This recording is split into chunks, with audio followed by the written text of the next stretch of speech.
Sir, आज के दिन किसान बैठा है शंभू बॉर्डर पर। भारत पाकिस्तान की तरह बना दिया है हरियाणा पंजाब के बॉर्डर को।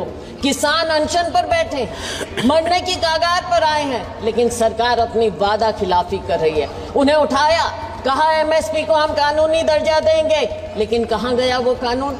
क्या संविधान में आप ये नहीं कहता? संविधान, सरकार को संविधान के प्रति अगर कोई रिस्पेक्ट है तो वो कहें कि हमने ये बात कही और उसको हम पूरा करेंगे, लेकिन ये पूरा करने की कोई बात कहीं नज़र नहीं आ रही। तो सर, मैं ज़्यादा कुछ ना कहते हुए यही आपका धन्यवाद करूंगी कि आपने मुझे बोलने का मौका दिया। बहुत बहुत धन्यवाद।